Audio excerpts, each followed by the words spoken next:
مرتبہ نرالا ہے غازی کمال کا، غازی حضرات بھائی ادب اور احترام کے ساتھ سبھی حضرات کھڑے ہو کر شہزادہ سرکار غوث اعظم جانشین حضور طاہر ملت حضور پیر طریقت رہبر رائے شریعت سیدی سرکار سہیل ملت کا استقبال فرمائے۔ نعرہ تکبیر! حضرت تشریف سارے لوگ محبت کے ساتھ استقبال کیجئے۔ نعرہ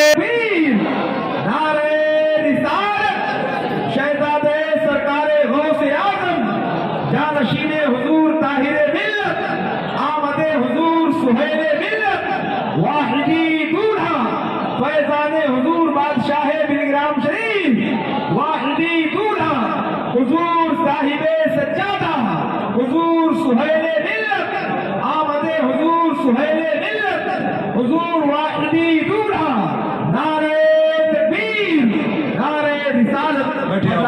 ادب کے ساتھ بیٹھ جائیں، ہم سب کے دلوں کی دھڑکن، ہم سب کی آنکھوں کا نور سیدی سرکار ملت جلوہ گر ہے۔ ادب کے ساتھ بیٹھ کر جن کے دل لگ رہے ہیں وہ بیٹھ جائیں، جن کے دل لگے ہوئے ہیں وہ بیٹھ جائیں۔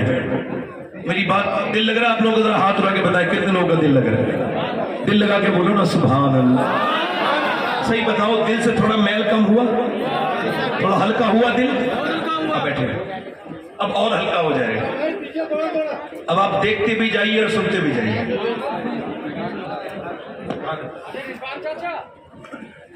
حضرت کے سامنے میر عبد الواحد بلگرامی، الحمدللہ میں اس دن سبا صحابہ شریف پڑھ رہا، اگر کسی کو نیک بننا ہے سبا صحابہ شریف پڑھ کے اس پہ عمل کر لیں۔ میں پڑھ رہا تھا تو حضرت سیدنا میر عبد الواحد بلگرامی نے ایک روایت نقل کی، فرماتے ہیں اللہ نے فرمایا موسیٰ سے، اے موسیٰ جب تک تیرے دونوں پاؤں جنت میں نہ چلے جائیں تو مجھ سے ڈرتے رہنا۔ اللہ اکبر اللہ۔ یہ اس عظیم باپ کی اولاد، الحمدللہ رب العالمین۔ یہ قادری چشتی خانقاہ ہے بلگرام، الحمدللہ رب العالمین، جسے اللہ نے بڑی برکتیں عطا کی۔ تو حضرت تشریف رکھتے ہیں، میں اپنی بیان حضرت کی اجازت کے ساتھ کنٹینیو کر رہا ہوں۔ بولوں یا ختم کر دوں بھائی؟ ذرا تو بولے تو۔ اچھا اب ہم سب عاشق رسول ہیں نہیں ہیں؟ یار سوال کر رہا ہوں، تھوڑا سا مشکل پھنس جائیں گے آپ لوگ، دیکھ لیجیے۔ سب لوگ عاشق رسول ہیں؟ اور شادی والے دن؟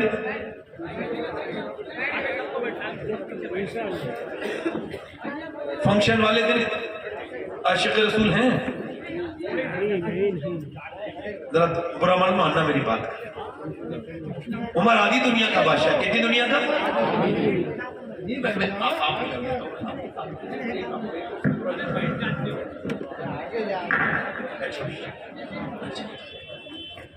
پہلے میرا وہ نیا ہے، کٹ نہیں ہوتا۔ حضرت کے قدموں میں رکھ دو سارے پھول۔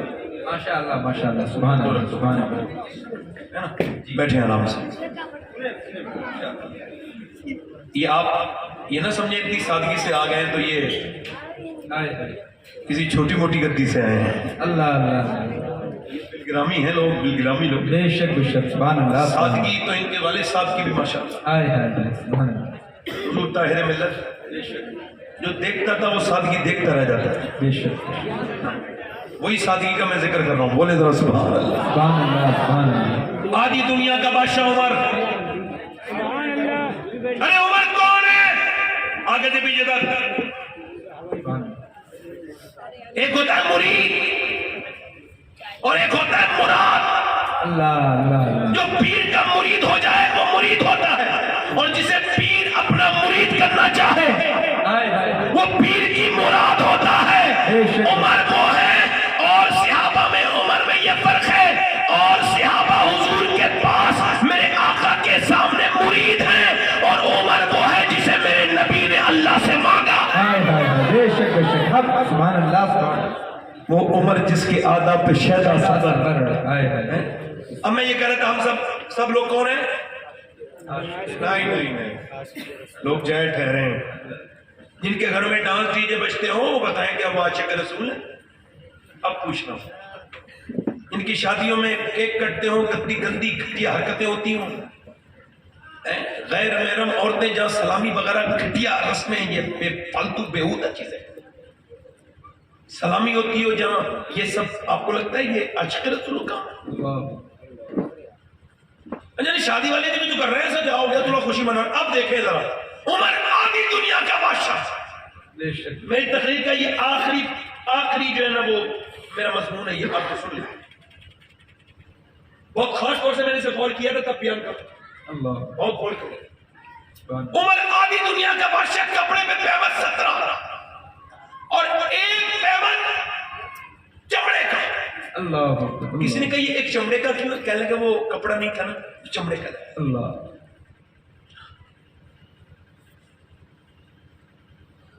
ایک دن صحابہ کرام نے مولا علی سے کہا کہ لوگ آتے ہیں یہودی نصرانی ان کے ایلچی اور وہ آ کے مذاق اڑاتے ہیں یہ عمر کپڑے پھٹے ہوئے یہ عمر سے کہہ دو ایک لباس ایسا پہن لیں رکھ لیں جب کوئی آیا کرے تو پہن لیا کرے. اب توجہ کرنا بھائی. حضرت علی نے کہا میں عمر کے مزاج کو جانتا ہوں آپ یا تو خود کہو یا امی عائشہ کے پاس چلے جائیں میں نہیں کہوں گا. اب امی عائشہ کے پاس گئے امی عائشہ کو پوری بات بتائی آپ نے فرمایا ٹھیک ہے بلاؤ عمر کو. حضرت عمر آئے ہاتھ باندھ جی امی کیا حکم ہے. اور انہوں نے جب بات شروع کی نا کہ اگر اللہ دے تو نئے کپڑے پہننے کو بری بات تو نہیں ہے تو اتنی دیر میں ہی عمر رونے لگے. کم عمر کیوں روتے ہو؟ امی اس کا نام بتائیں گی جس نے یہ باتیں کہی آپ سے. پہلے تو میں اس سے پوچھوں گا جا کے کہ وہ کون ہوتا ہے عمر کی پرسنل زندگی میں انٹرفیئر کرنے والا. میرے ذاتی کپڑے میں کیسے پہنوں کیسے نہیں پہنوں. اور اگر آپ حکم دیں گی تو جو کپڑے کہیں گی وہ پہن لوں گا. میں آپ کا غلام ہوں آپ کا بیٹا ہوں. مگر میری ماں مجھ سے یہ پیمد والے کپڑے نہ اترواؤ. کہا کیوں؟ کہ جب یہ کپڑے دیکھتا ہوں نا اپنے جسم پر تو مجھے اپنا یار ابو بکر بھی یاد آتا ہے اور مجھے اپنے سرکار دو عالم بھی یاد آتے ہیں. عمر کہتے ہیں نا مدینے میں ایک دن بیٹھا تھا اور آپ کے ابا بھی تھے. حدیث بیان کر رہے ہیں آپ کے والد صاحب بھی تھے میں بھی تھا دونوں بیٹھے تھے. میں 3 دن کا بھوکا تھا. میرے ابو بکر صدیق 5 دن کے دونوں دوپہر میں باہر بیٹھے تھے بھوک کی وجہ سے. حضور اقدس آئے کالی چادر اوڑھ کے. حضور آئے کالی چادر اور حضور اور امی عائشہ کہتی ہیں حضور نے ایک دن کالی چادر اڑی کالا امامہ کالی چادر اور حضور کا مبارک چہرہ خورشید تھا کہ زور پر کیا بڑھ کے چمکا تھا قمر. بے پردہ جب وہ رخ ہوا یہ بھی نہیں وہ بھی نہیں. ماؤں نے لال تو بڑے جنے مگر آمنہ کے لال سے زیادہ حسین کسی نے نہیں جنا. میاں اللہ اکبر. حضور کتنا حسن ہے میرے آقا کا. اللہ اکبر. مولا علی کہتے ہیں ہم اپنے راستوں کو دیکھ لیتے تھے حضور کے چہرے کی روشنی سے. اللہ اکبر. حضرت امی عائشہ کہتی ہیں حضور نے کالی چادر اوڑھ کے مجھ سے کہا بتا ذرا عائشہ کیسا لگ رہا ہوں. میں نے کہا حضور میرے پاس ایسے لفظ نہیں جو آپ کی تعریف کر سکوں. اور حضور نے فرمایا بتانا عائشہ کیسا لگ رہا ہوں. کہتے ہیں حسن جب خود ناز اٹھانے لگے کہا بتاؤں نا ذرا عائشہ بتا. کہتے ہیں میں نے ڈرتے ڈرتے کہا حضور کما حق کہوں تو نہیں البتہ اس وقت آپ کا چہرہ اس وقت کالی چادر میں ایسا لگ رہا ہے جیسے بدلی کا چاند بادلوں سے باہر کو آ گیا ہو. بدلی کا چاند باہر کو آ گیا ہو. حضور اقدس بھی آئے ابو بکر صدیق سے بولے کیوں بیٹھے ہو دوپہر میں عمر تم کیوں بیٹھے ہو. عمر بولے حضور 3 دن سے کچھ نہیں کھایا بھوک سے پریشان ہو کے باہر آئے. ابو بکر تم؟ کہا حضور میں نے 5 دن سے کچھ نہیں کھایا. کہتے حضور ہمارے قریب بیٹھ گئے اور چہرہ بالکل کمزور لگتا تھا. نیچے بیٹھ کے فرمایا میرے ابو بکر 5 دن سے کچھ نہیں. عمر تم 3 دن سے تمہارے نبی کو 9 دن ہو گئے.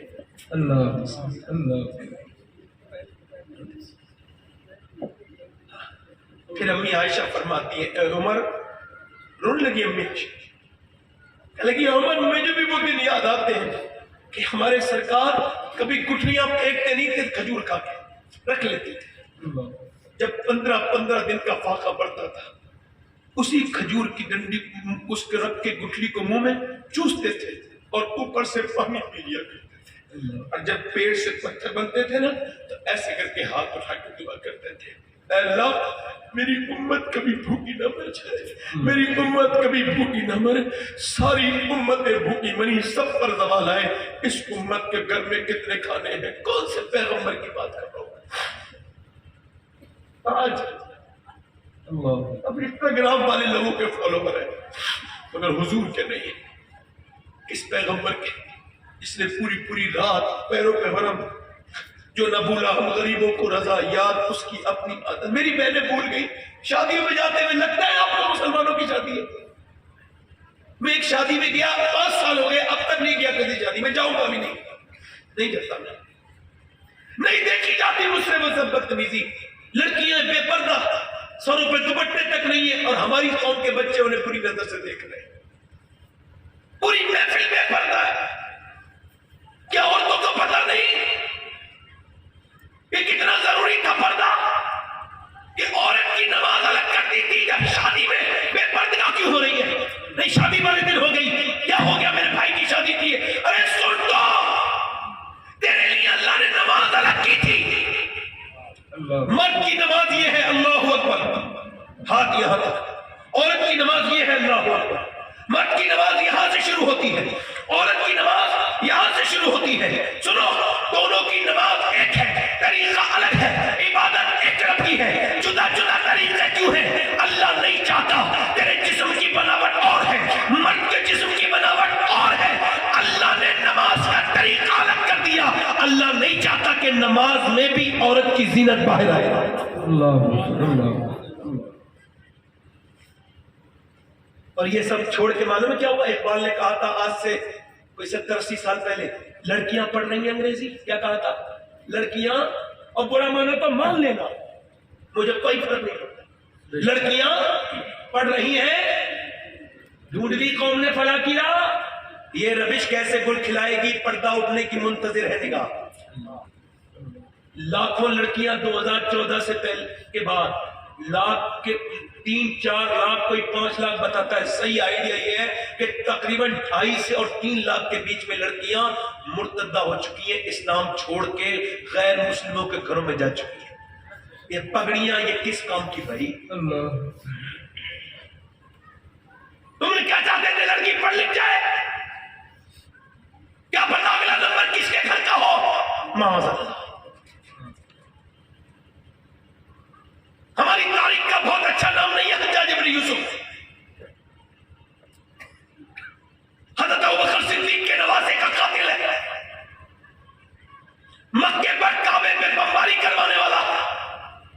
مگر جب اس نے یہ سنا کہ ہندوستان میں ایک راجا نے ایک لڑکی کی عزت پہ ہاتھ ڈالا ہے, تو وہ بغداد میں حاکم تھا, اس نے کہا مجھ پہ میری بیوی حرام ہے جب تک اس عورت کا بدلہ نہ لے لے.